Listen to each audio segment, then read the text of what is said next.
By the time Elara noticed that the birds had fallen silent, she had already ridden too far into the wood. She would remember that afterward.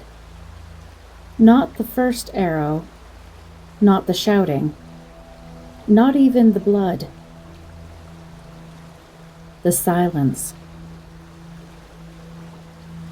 It had been a warm afternoon, unusually still for early autumn. Sunlight filtered between the branches in long shafts of amber, catching in the drifting dust behind Rowan's hooves. The road beneath them was familiar enough that Elara had stopped paying attention to it nearly an hour before. She had traveled alone many times. Her aunt disliked it. Her father, when he had been alive, had disliked it even more. Elara had always considered both of them unnecessarily anxious. She knew how to ride. She knew the valley roads. She could repair a broken vein, find north by the moss on a tree, build a fire in rain, and put a knife precisely where she intended it to go. There were women who required escorts.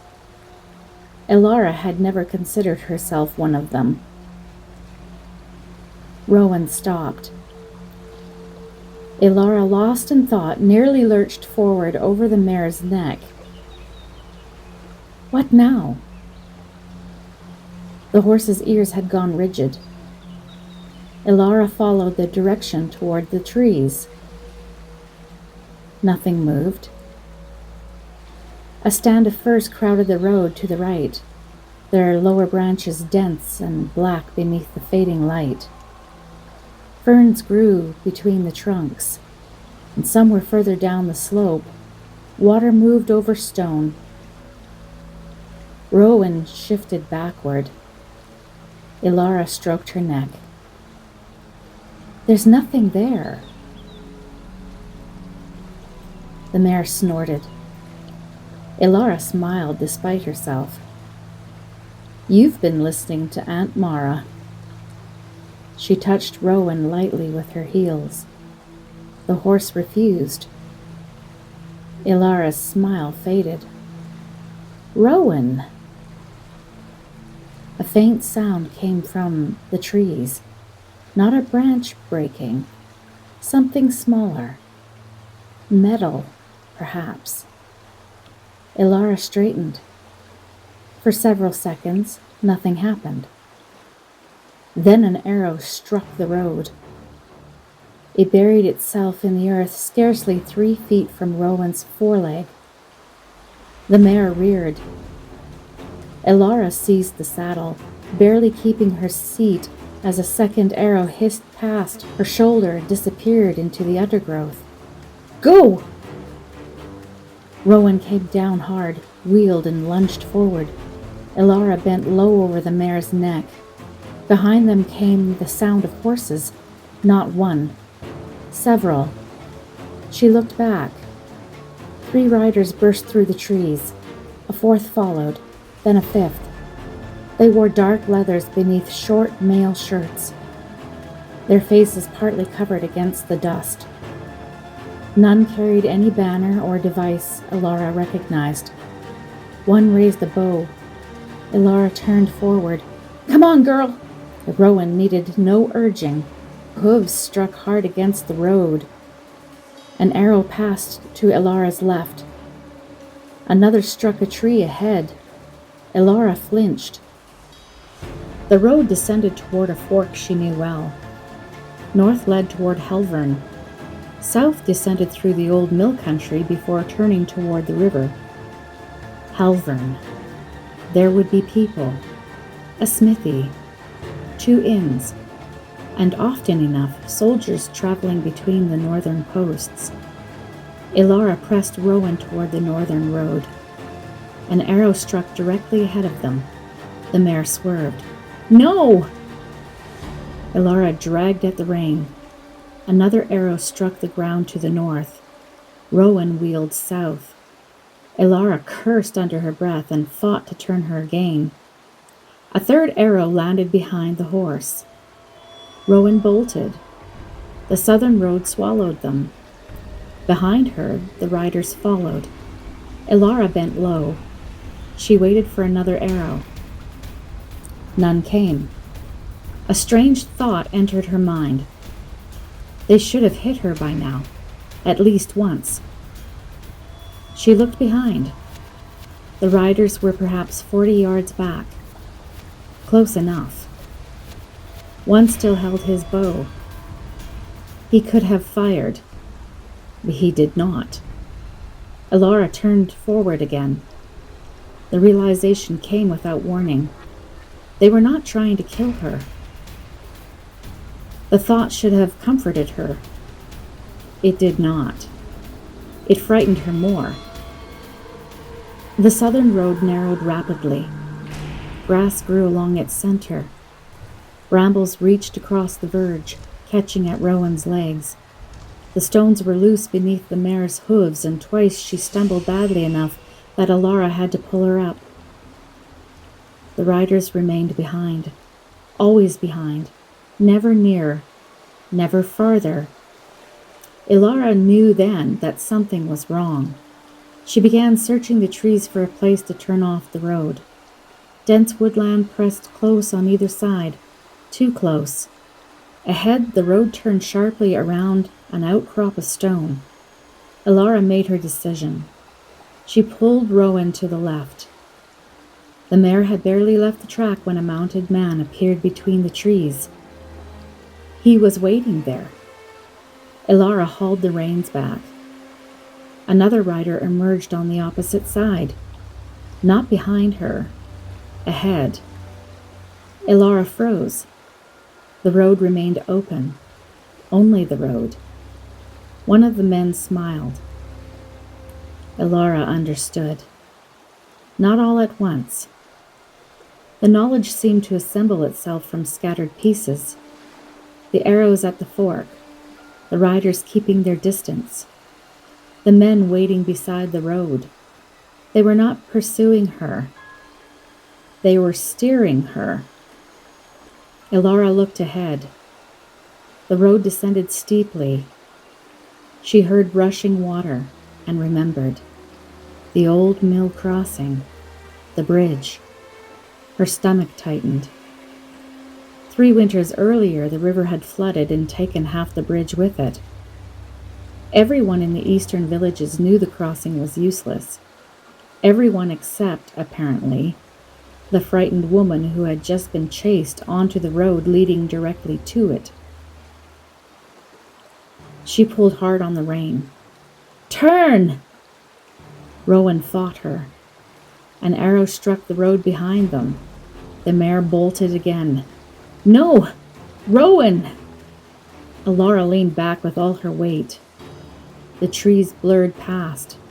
The roar of the river grew louder. Then, suddenly, the woodland opened.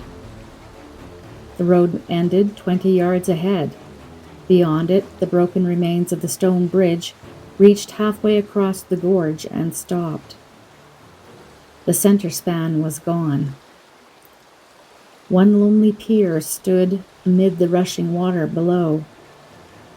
Rowan dug in.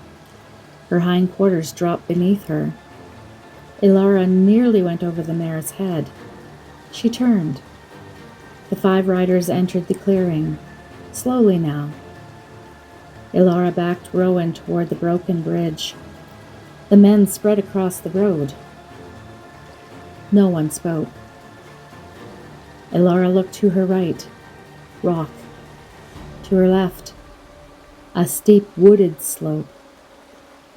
Behind her, the river. The riders stopped. One dismounted. Elara reached beneath her cloak. Her fingers closed around the hilt of her knife. The man saw the movement. He laughed quietly. Elara drew it. The blade was perhaps 6 inches long, useful for cutting rope, skinning rabbits, opening stubborn parcels. It looked very small in her hand. "What do you want?" The man did not answer. "I have money." Still nothing. Elara reached for the purse at her belt. "Take it." She threw it. The purse landed near his boots. He did not look down. That frightened her more than anything yet. He took another step. "Stay there." He continued toward her. Elara raised the knife. "I mean it." The man smiled. He had a narrow face and pale eyes. "I can see that." He came closer. Elara kept the blade steady. She was pleased that he could not see how violently her hand was shaking. "Get back." "Put the knife away." "No." "You're going to hurt yourself." "You should worry about yourself." Something changed in his expression. Not anger exactly. Amusement. "Very well." He lunged. Elara slashed. The blade opened his cheek. He jerked back with an oath. For one bright instant, Elara felt a surge of triumph. Then he seized her wrist. Pain shot up her arm. She twisted, kicked, and drove her heel into his knee. He cursed and loosened his grip. Elara tore free. "Rowan!" She kicked the mare. The horse sprang sideways. Another man grabbed the bridle. Rowan reared. Someone shouted. Elara lost her seat. She hit the ground shoulder first. Air left her lungs. For several seconds she could not breathe. Boots moved around her. Elara rolled as a horse struck the earth inches from her head. Her knife was gone. She saw it lying in the dust near the road. She scrambled toward it. A hand caught the back of her cloak. The clasp tightened viciously against her throat. Elara clawed at the fabric. The seam tore. She stumbled free. She ran. Not toward the road. Into the trees. Branches whipped her face. Her shoulders screamed every time she moved her arm. Behind her, men shouted. Elara kept running. She saw an opening. Perhaps another path. She pushed through a screen of branches. 3 men stood beyond them, waiting. Elara stopped. One lowered his sword, not threateningly, almost lazily. She backed away. Behind her came the man from the clearing. Elara turned in a slow circle. No road. No horse. No weapon. 8 men that she could see. Perhaps more she could not. Her heart beat so hard that she felt sick. One of the men moved toward her. A voice stopped him. "Enough." It came from somewhere beyond the trees. Quiet. Measured. Every man around Elara became still. The one nearest her stepped aside. A black horse emerged between the trunks. Its rider wore dark armor beneath a charcoal cloak. A narrow silver emblem fastened the cloak at his shoulder. A serpent coiled around something Elara could not make out. He dismounted. No one helped him. No one needed to. The men around Elara shifted away from him without being told. He removed his gloves, one finger at a time. Elara watched. He was neither old nor young. Dark hair swept back from a face that might have been handsome, if not for the coldness in it. His movements were unhurried. He looked first at the man Elara had cut. Blood ran from the man's cheek to his jaw. The newcomer regarded the wound. Did I tell you to touch her? No, my lord. Did I tell you to put her on the ground? No. Did I tell you to frighten the horse? The man lowered his head. No. The newcomer sighed softly. As I thought. Then he looked at Elara. My apologies. Elara stared at him. He glanced toward the men surrounding them. They sometimes confuse zeal with competence. No one reacted. Elara noticed that. Not one man smiled. I instructed them to bring you to me unharmed. She backed away. Who are you? His eyebrows lifted slightly. You don't know? No. He studied her. Interesting. He handed his gloves to one of the men. Your name is Elara Vale. Elara felt the blood drain from her face. Your father was Edric Vale. Your mother died when you were 14. You have lived with your aunt for the past 5 years. Elara said nothing. You left Greyhaven shortly after sunrise this morning. You stopped at Bell's Ford before midday. You purchased bread, 2 apples, and a blue ribbon you did not need. Elara's stomach tightened. He glanced toward her hair. The ribbon was tied at the end of her braid. You spoke with the innkeeper's daughter longer than you intended to. You watered your horse. You left by the western road. He smiled faintly. And here we are. How do you know that? I make it my business to know things. Have you been following me? Not personally. He glanced toward the men. I have people for that. Elara looked at them differently now. Not highwaymen. Not opportunists. They had known where she would be, perhaps before she did. What do you want? He stepped closer. Elara backed away. The trunk of a fir pressed against her shoulders. Very little. His voice softened. You are frightened. You think? That was unnecessary. You chased me through the forest. I directed you through the forest. You shot at me. Near you. Elara stared at him. If my men had intended to hit you, they would have. She remembered the arrows, one near Rowan, one at the fork, one to the north, one behind, never at her. He saw the moment she understood.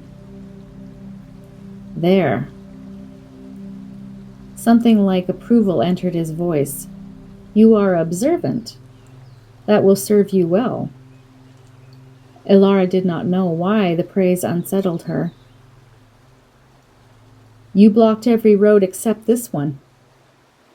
Yes. You knew about the bridge. Yes. You knew where I would turn. I had a reasonable expectation. And if I had gone another way? He smiled. There were men there too. Elara looked past him. The clearing suddenly felt smaller. He had anticipated her, not merely her route, her decisions. What do you want? For you to come with me. Where? Somewhere that does not end in a broken bridge. Despite herself, Elara looked back toward the river. The man followed her gaze. Your horse is exhausted. Night will be here soon. You have no weapon now. You're miles from Helvern, and further still from Greyhaven. He extended one hand. You have reached the end of the road, Elara. Elara stared at his hand. Why should I trust you? You shouldn't. That answer surprised her. He smiled. Not yet. His hand remained extended. Trust is unnecessary. Reason will do. Elara said nothing. He gestured toward the river. Everything I have told you is true. That was the worst part. It was. Her horse was exhausted. The bridge was gone. Darkness was coming. She was surrounded. Her knife was somewhere behind her. No one knew where she was. He stepped closer. Come. Elara's hand shifted, only slightly, but it shifted.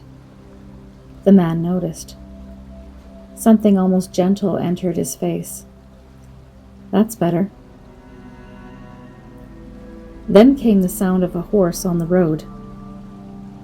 One horse.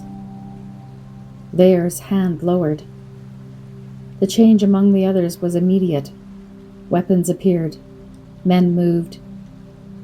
Two who had been watching Elara turned toward the clearing. One stepped backward. The dark-haired man did not turn, but his expression changed. Not fear. Something harder. Elara heard the horse stop. Silence followed, then footsteps. The men moved apart. A rider had entered the clearing. He wore no crown. Elara would remember that. No royal cloak. No escort. No bright armor. His breastplate was scratched from use. Dust darkened the hem of a deep blue mantle. A broad shield rested against his left arm. His sword remained sheathed. He looked first at Elara. Only for a moment. His gaze passed over her torn cloak, scraped hands, dirt-streaked face, and the blood on her sleeve where branches had cut her. Then he looked at the man before her. Let her go. The dark-haired man turned. Neither spoke for several seconds. Elara looked from one to the other. Something existed between them. Something old. She felt it without understanding it. Vair smiled. You came yourself? The newcomer said nothing. One of the armed men whispered behind Elara. King. Elara looked sharply at the rider. The king? She had seen his likeness once on a coin and twice on painted banners during feast days. Those images had shown a crowned man seated beneath a canopy. This man looked nothing like them. He looked tired, dusty, real. Vair glanced toward Elara. She doesn't know you. No. She nearly came willingly. Elara's face burned. I did not. Vair ignored her. She was considering it. The king looked at her. There was no accusation in his face. That somehow made her feel worse. Vair saw it. Tell him. Elara swallowed. You were going to take my hand. No! You wanted another choice. His voice remained gentle. And there wasn't one. The king spoke. There was. Vair smiled. Yes. His eyes shifted toward him. You. The word sounded almost obscene in his mouth. The king stepped forward. There! So that was his name. There turned fully toward him. For the first time, the politeness left his face. The king held out his hand. Elara. She looked at him. Come here. There laughed softly. Why? The king did not look at him. Elara. She stood between them. There had explained everything. The king had explained nothing. There had told her where she was, what she needed, why his offer made sense. The king simply held out his hand. Elara looked at Vare, then at the men surrounding her. One of them had gone pale. Another gripped his sword in both hands. These men had not feared Elara. They feared the king. And Vare hated him. That was different. Elara stepped forward. Vare caught her arm. The king's sword cleared its scabbard. Steel flashed. Vare dragged Elara backward. Take her! The clearing erupted. A man lunged from the left. The king's shield struck him hard enough to throw him into the road. Another came behind. The king turned, caught the sword on his own blade, twisted, and drove the attacker backward. Elara! She ran. Two men moved to intercept her. The king stepped between them, not toward the men, toward her. His sword drove one attacker away while his shield stopped the other. Behind me! Elara obeyed. She did not think. She moved where he told her to move. A sword struck the shield beside her head. The impact rang through the clearing. The king shoved forward. The attacker stumbled. Another blade came low, blocked. A third, high. Turned. Elara had seen fighting before. Village contests, soldiers training, her father sparring with friends. This was nothing like that. The king was not fighting to display skill. He was building space around her. Every movement opened a path. Every step forced danger away from where she stood. One of Vare's men circled. The king shifted with him. Elara understood suddenly. He could move faster if she were not there. He could attack more aggressively if he did not have to shield her. She was making this harder. I can run. No. I can get to the road. No. I'll slow you down. He looked at her once. Stay behind me. Something in his voice ended the argument. Vare had not moved. He stood several yards away watching. 3 of his men were down now. 2 had retreated. Vare's eyes rested on the king. You crossed the valley for this? The king did not answer. For her? Still nothing. Vare looked at Elara, then back at him. You would bleed for her? The king shifted his shield. Vare's smile disappeared. He drew his sword. The blade was black through the center, pale along its sharpened edges. He did not rush. That frightened Elara. Everyone else had attacked the king. Vare studied him, then moved. The first strike came toward the shoulder. The king caught it. Vare turned the blade immediately into a thrust. Blocked. He stepped back, advanced again. Feinted high, struck low. The king gave ground once, only once. Vare smiled. Elara understood that he had been waiting for that. They fought differently from the others. No wasted motion, no wild blows. Each was watching the other while they moved, learning, testing. Vare attacked the king's left. The king turned. Vare suddenly redirected his blade toward Elara. She froze. The king stepped across her. Steel struck his shield. Back! Elara moved.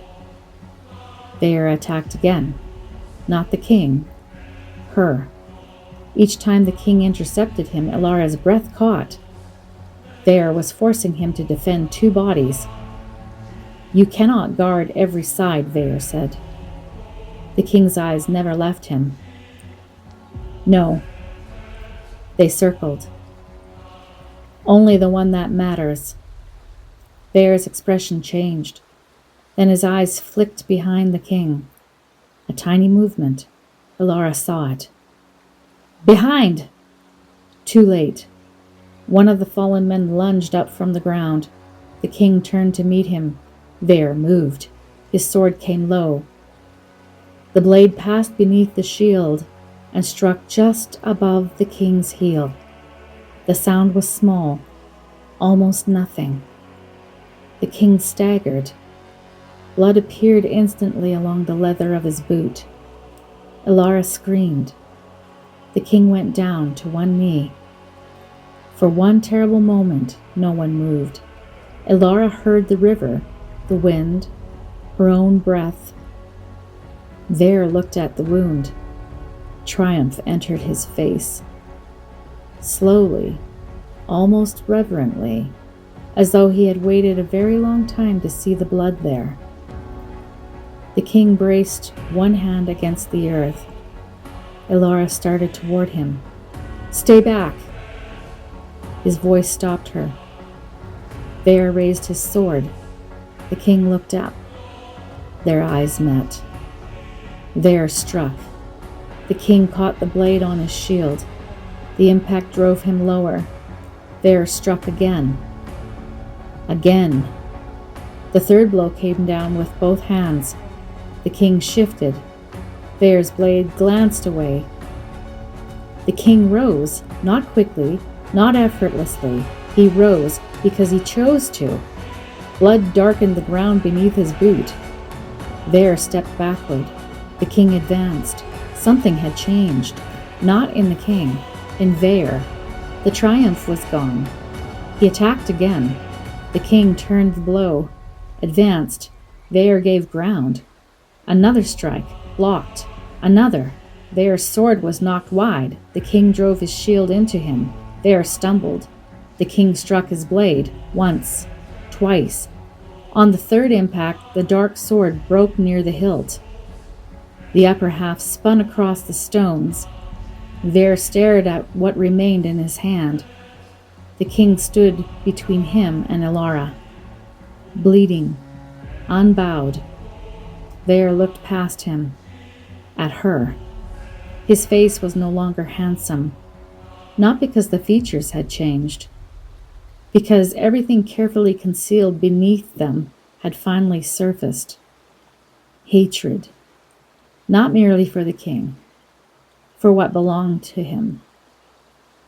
You can put her behind your walls, Veyr said.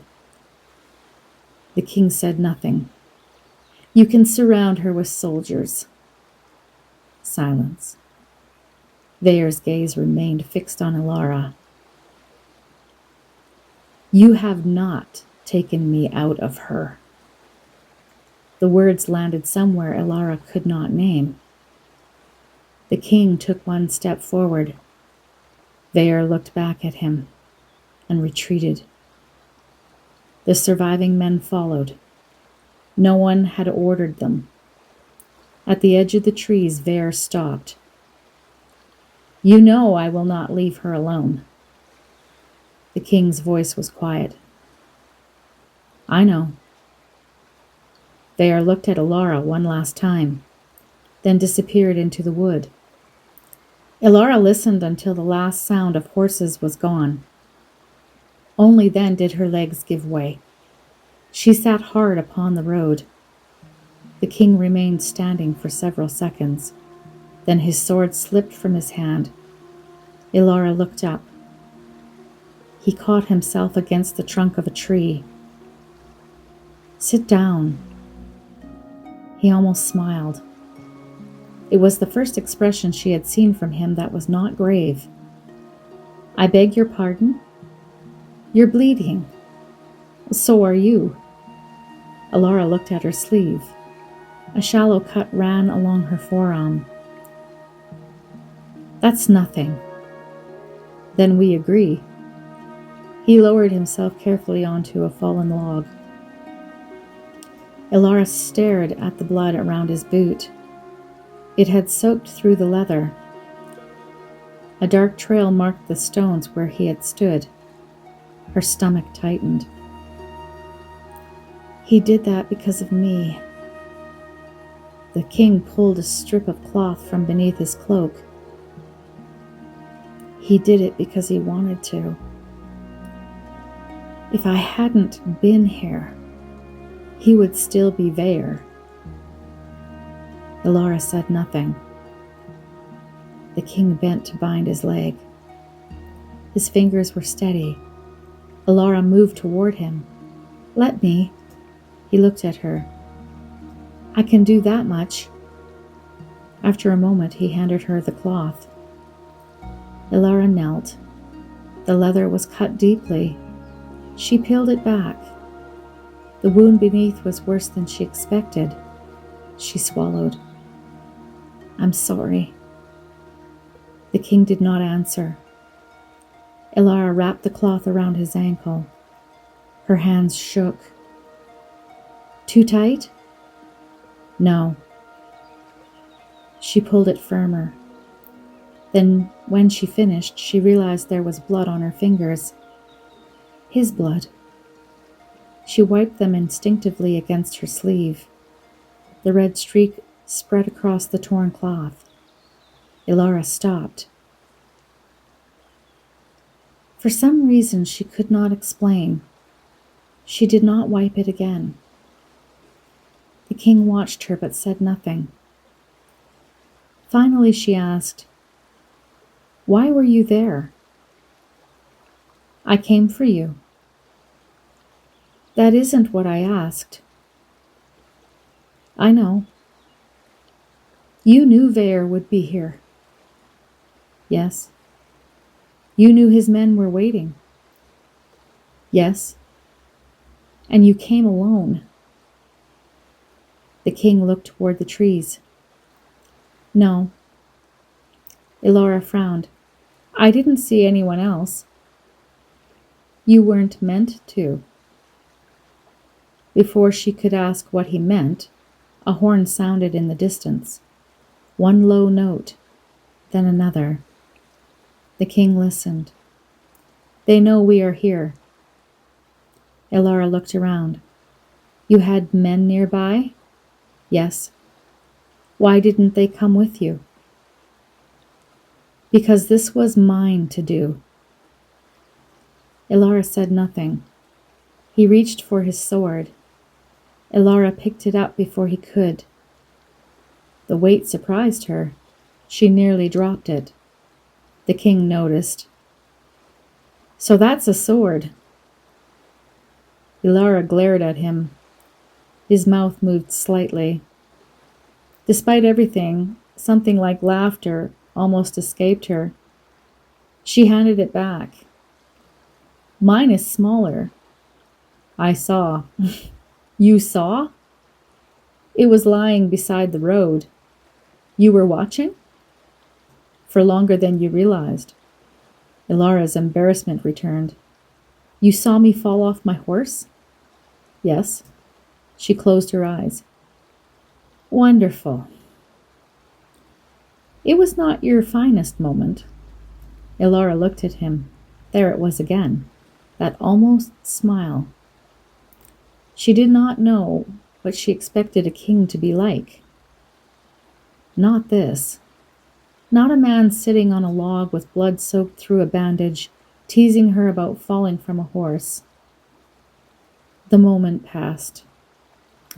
Elara looked toward the trees where Vaer had vanished. Who is he?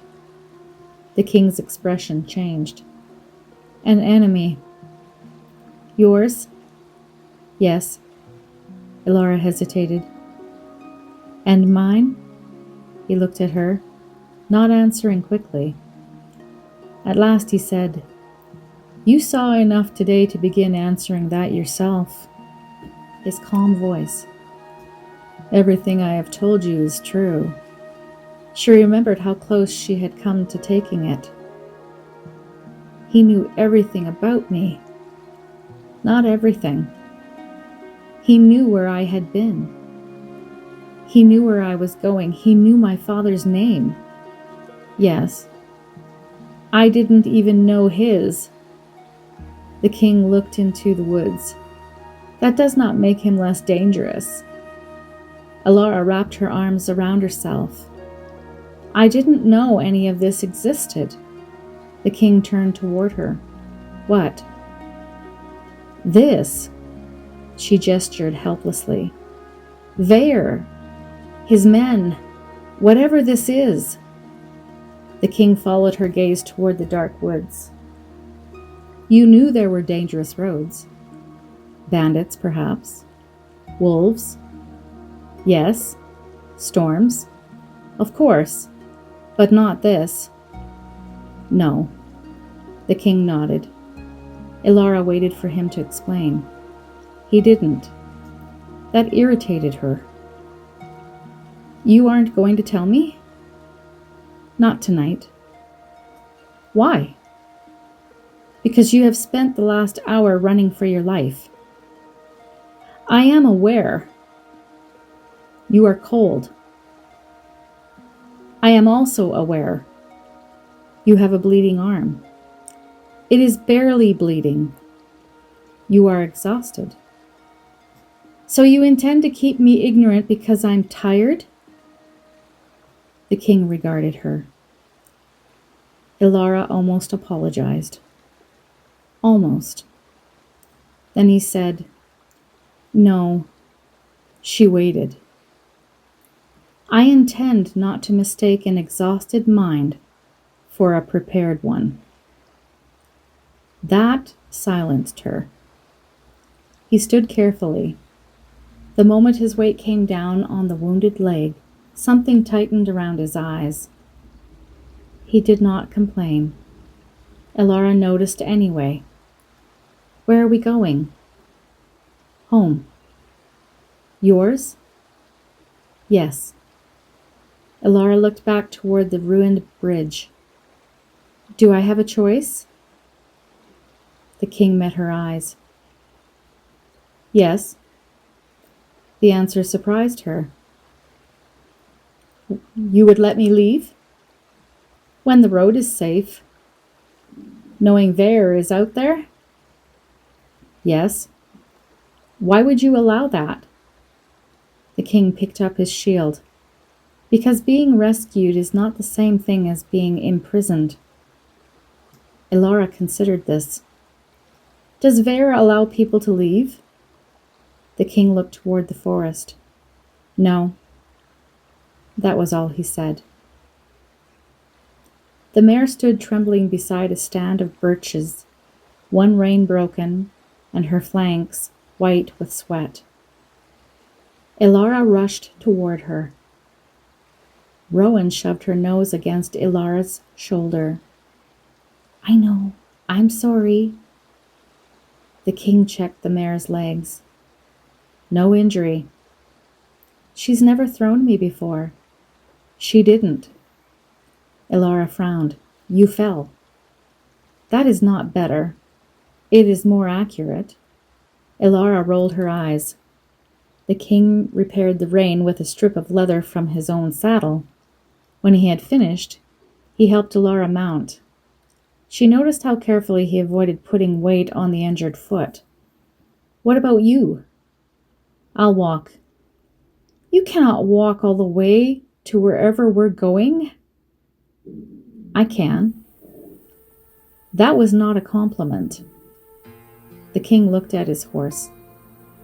You ride Rowan better when you are not terrified. Elara stared at him. He mounted his own horse. I thought you said you would walk. I reconsidered. Kings can do that? Frequently. Elara almost smiled again. They rode north. No one appeared from the trees. But Elara no longer trusted the silence. Every rustle drew her attention. Every shadow seemed occupied. Twice she turned sharply in the saddle. The king noticed. He did not tell her to stop. After a while, a branch cracked to their right. Elara reached for the knife that was no longer there. "Deer," the king said. "How do you know?" "Two of them." Elara peered into the trees. Nothing. Moments later, 2 deer broke from the undergrowth and bounded across the road. Elara looked at him. The king continued riding. A little later, she heard something further away. What was that? Fox. How do you know? The movement is lighter. Another sound. Elara turned. Wind. She frowned. You know everything in these woods? No. Then how do you know which sounds matter?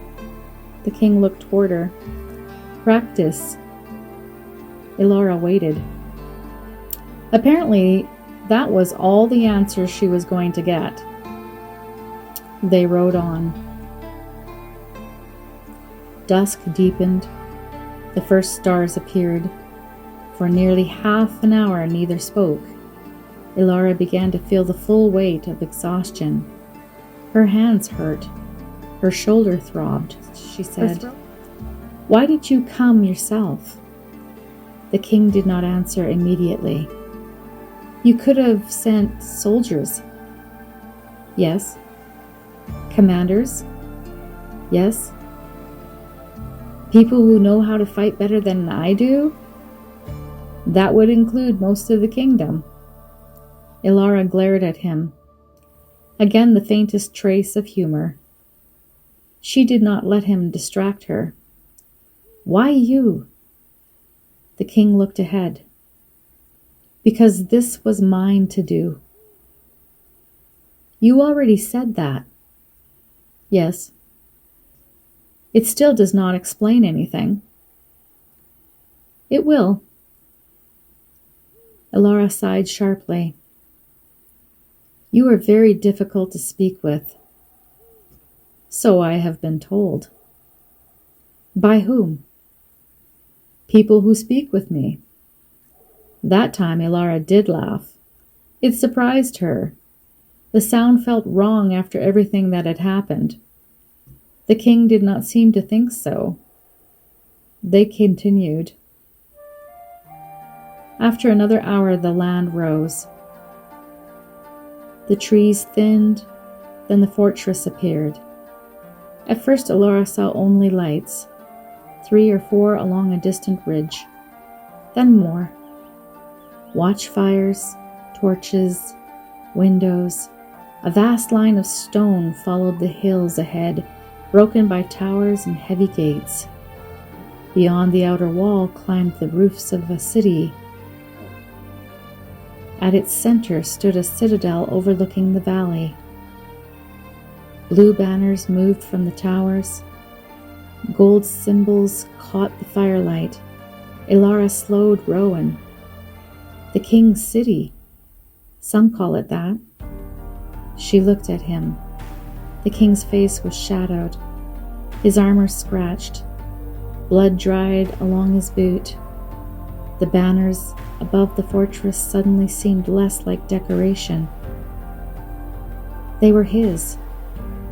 The men on those walls watched for him. The gates existed because of men like Vare. Elara looked back. The forest had disappeared into darkness behind them. For the first time she understood that she had crossed some boundary without knowing when. Not the fortress walls, something else. The life she had lived that morning seemed very far away. Bell's Ford, bread, apples, a blue ribbon. She touched the end of her braid. Vare had known about the ribbon. Elara pulled it loose.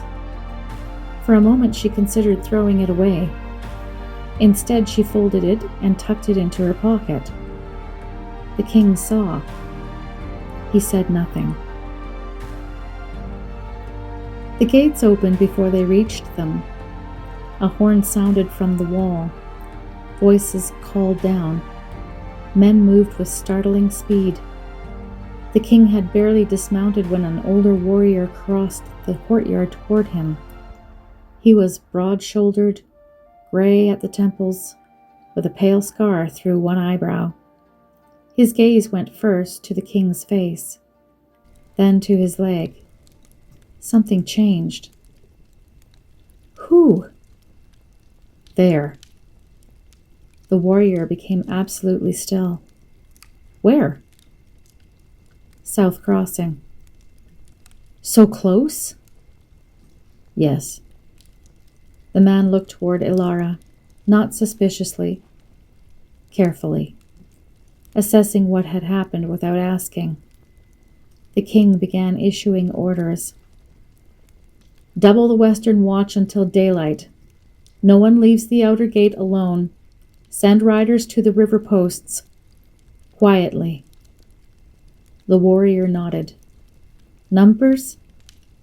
12 that I saw. And the rest? Unknown. The man's jaw tightened. The king added, he knew her road before she took it. That caused a different reaction. The older man looked at Elara again, then toward the walls.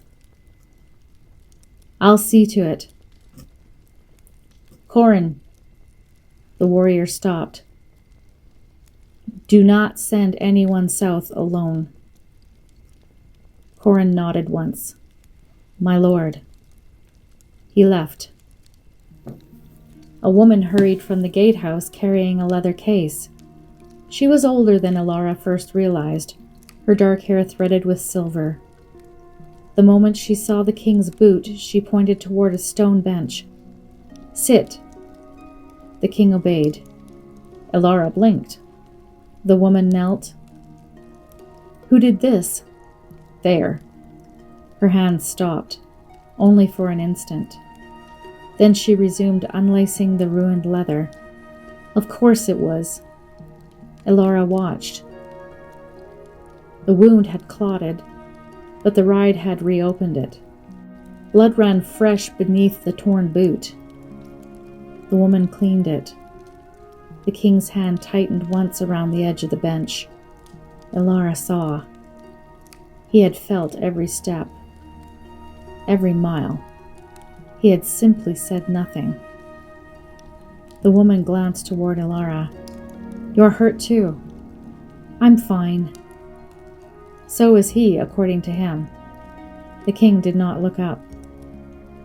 That is not what I said. It is what you always mean. Elara almost smiled. The woman inspected Elara's arm after binding the king.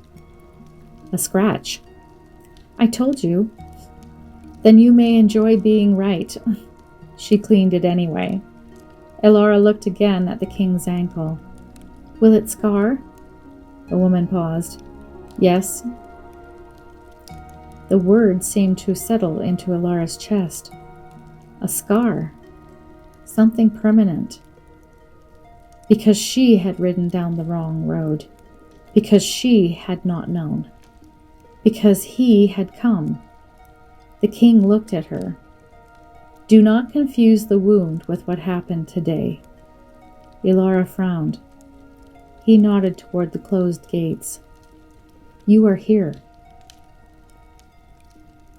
She looked at them. Heavy timber, iron, stone. Safe, at least for tonight. The king's boot was ruined. His flesh beneath it would carry the mark. Elara lowered her eyes. There was dried blood on her sleeve. His blood. She had forgotten it was there. She touched it with 2 fingers. A room was prepared for her in the eastern tower. Warm water waited in a basin.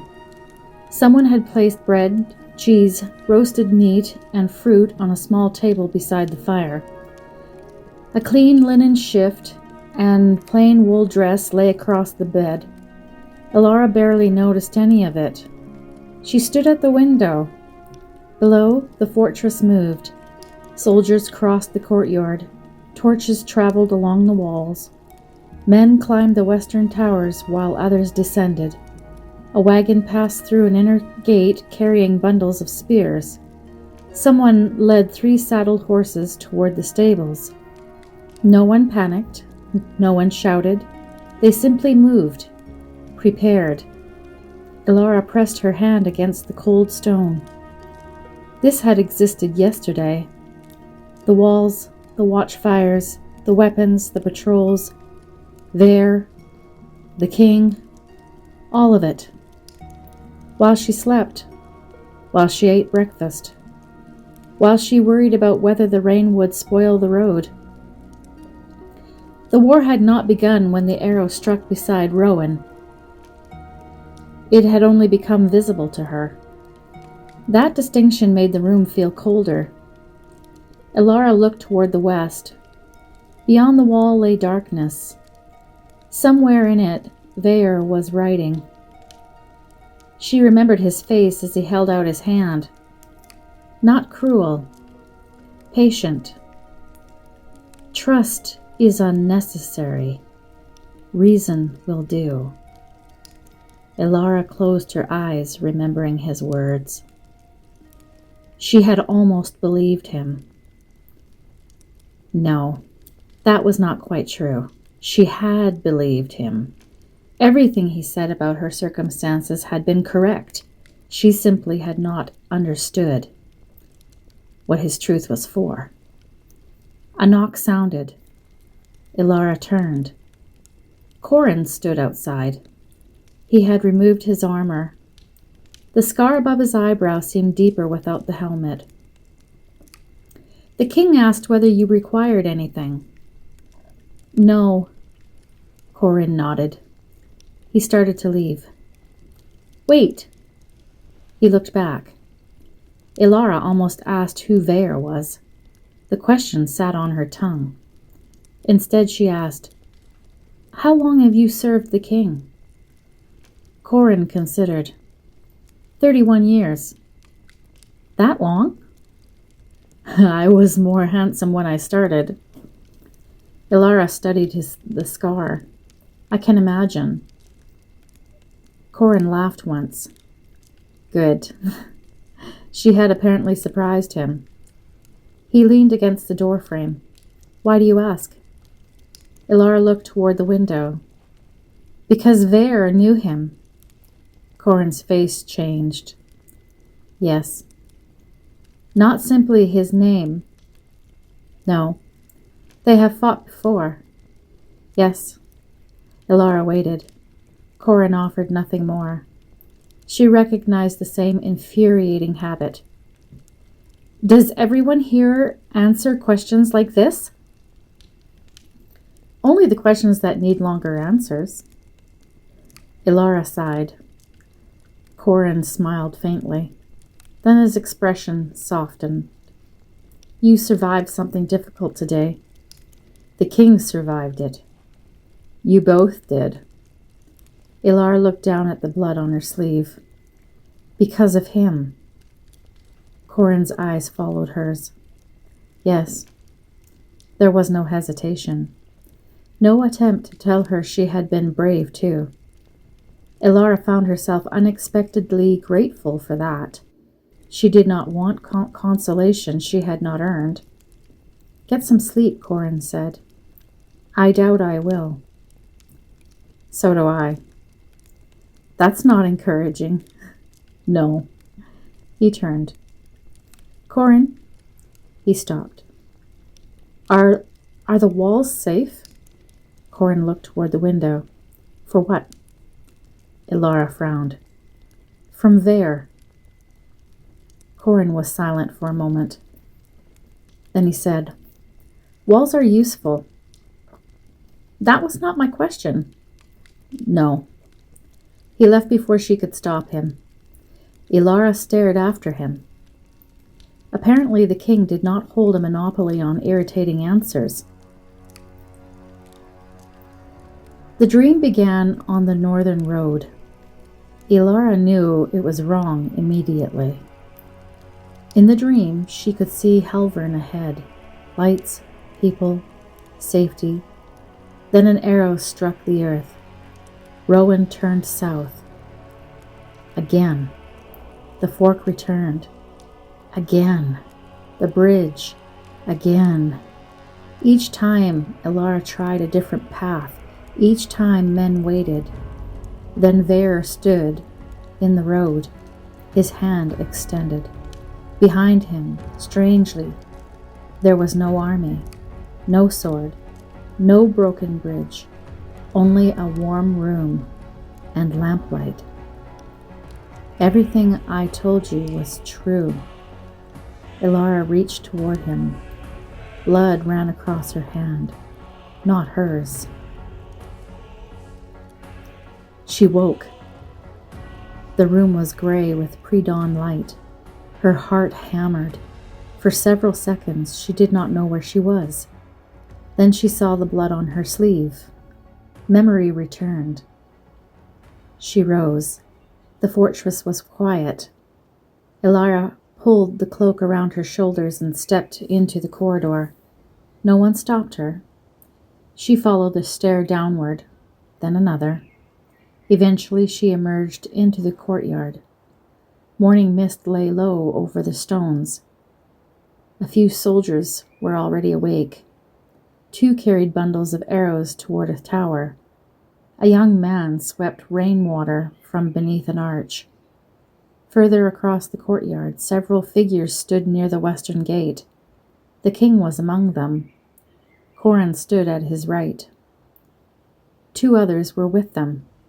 A woman in dark riding clothes, and an older man wearing the long coat of a commander. They were speaking quietly. The king leaned slightly away from his wounded leg. Elara stopped. He saw her, said something to the others. They looked toward her. No one stared. They bowed briefly to the king and moved away. Corin remained a moment longer. Then he, too, left. Elara crossed the courtyard. "You should be asleep." The king looked at her. "So should you." "I tried." "So did I." Her eyes went to the bandage visible above his boot. "Does it hurt?" "Yes." Again the answer surprised her. She did not know why. Perhaps she had expected him to refuse weakness. "I'm sorry." The king regarded her. Elara continued before she could lose courage. "I should have known something was wrong." "Why?" "Rowan knew." He glanced toward the stable. "That she was afraid. She wouldn't move." "Yes. I told her there was nothing there." The king said nothing. Elara looked away. "I do that." "You do what?" "I decide to understand something before I do." The king watched her. Elara was immediately uncomfortable. "I did not say I do it often." The corner of his mouth moved. She folded her arms. "I am capable of admitting when I am wrong." "Excellent. You need not sound surprised." "I said nothing." That was the problem. The king's expression almost became a smile. Then Elara remembered why she was there. "I almost went with Vare." The humor disappeared. He made it sound reasonable. "Yes. I believed some of it." "Yes." Elara looked at him sharply. "You aren't going to tell me that I should have known better?" "No." "Why?" "What would you have known?" She opened her mouth. Nothing came. The king continued. "You did not know Vare. You did not know his methods. You did not know he had men on the roads. You did not know the bridge had become part of a trap. I knew the bridge was broken. You remembered after he had already decided which road you would take. Elara grimaced. The truth stung. The king looked toward the eastern sky. You knew some things. He paused. You did not know enough. Elara considered that. It was not comforting, but it was true. What happens now? The king looked toward her. That depends. On you. Elara frowned. She followed his gaze across the courtyard. Under a long stone arcade, several young soldiers had begun morning training. Wooden swords struck shields. Again. Again. An instructor could be heard, walking between them. He shoved one man's shoulder lower, corrected another's feet. A young woman raised her shield too late and took a wooden strike against her upper arm. She winced. Reset. Again. Elara watched. What are they doing? Learning. They already know how to hold swords. Yes.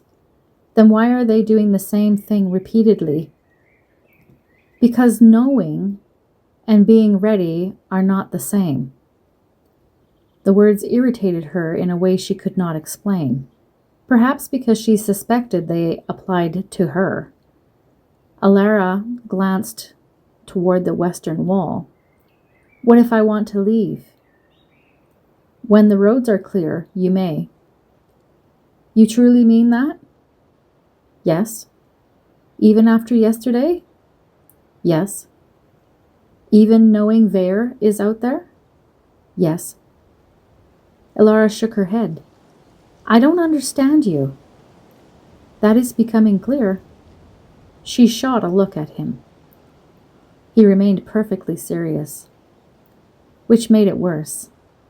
Elara turned toward the soldiers again. What if I stay? The king nodded toward an archway at the far end of the courtyard. Beyond it stood a long stone building. Its doors were open. Even from where she stood, Elara could see metal catching in the morning light. Rows of breastplates, shields, helmets, swords resting upright in wooden racks. Armor. She stared. What is that? The armory.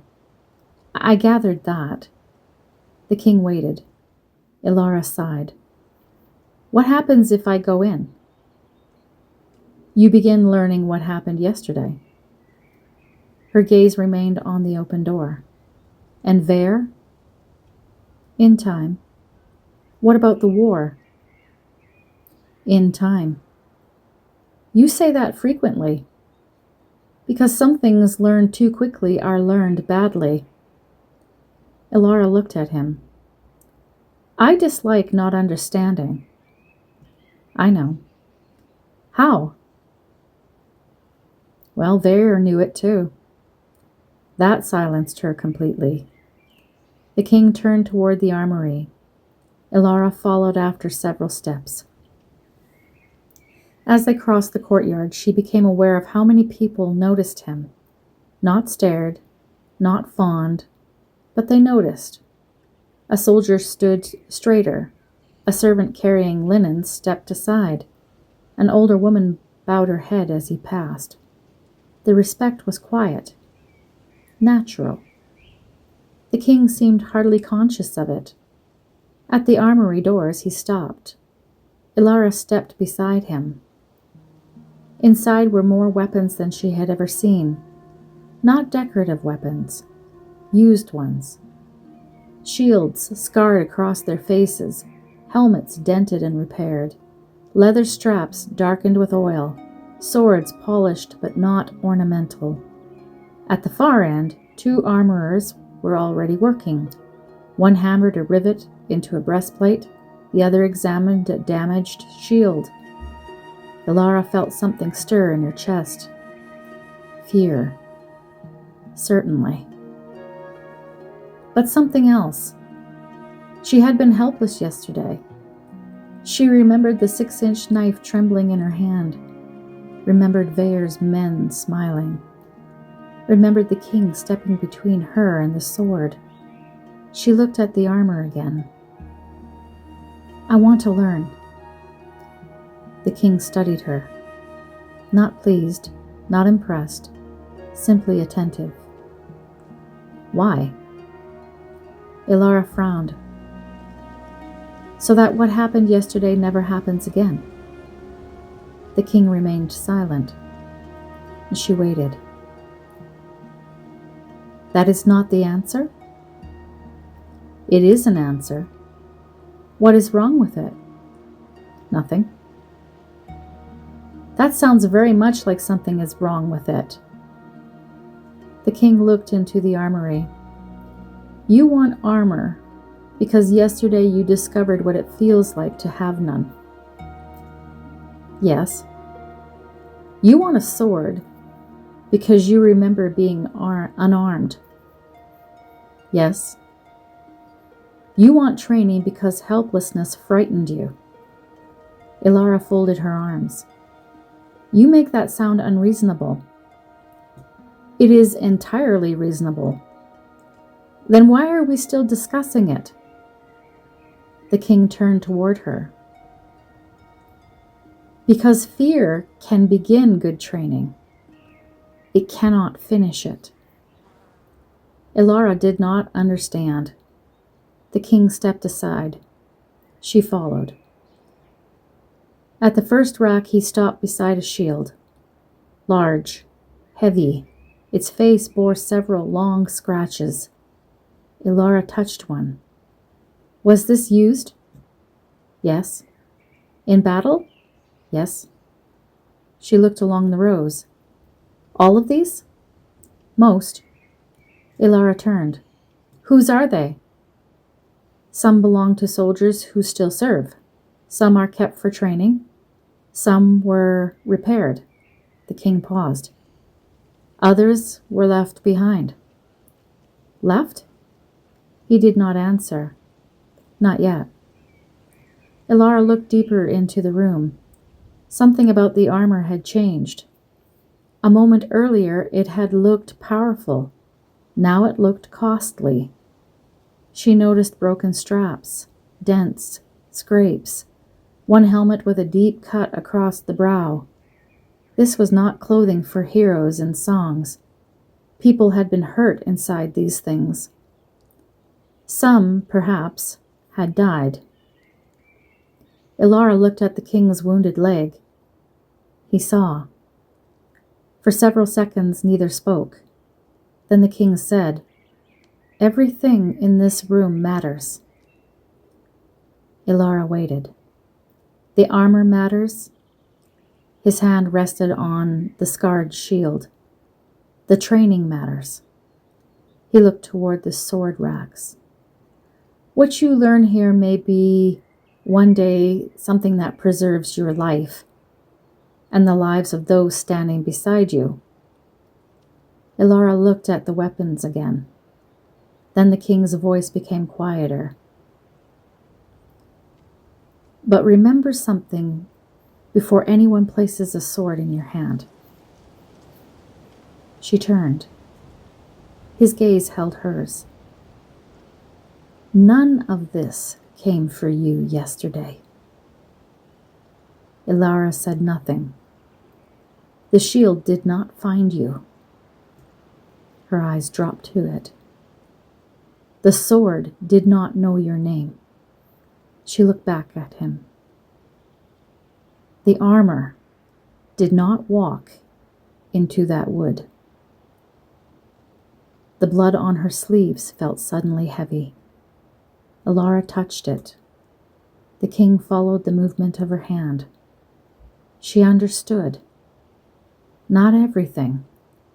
Perhaps very little. But enough. No, she said quietly. He waited.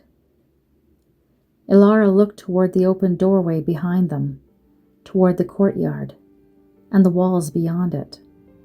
Then she looked once more at the bandage around his ankle. You did. The king said nothing. He did not need to. From outside came the morning horn. Across the fortress, bells answered. Boots sounded against stone. Doors opened. Watchmen changed their posts. The armorers resumed their work. And far beyond the walls, somewhere beneath the trees that Elara had believed to be empty, an enemy who knew her name was still watching. Elara turned toward the armory. The king walked beside her.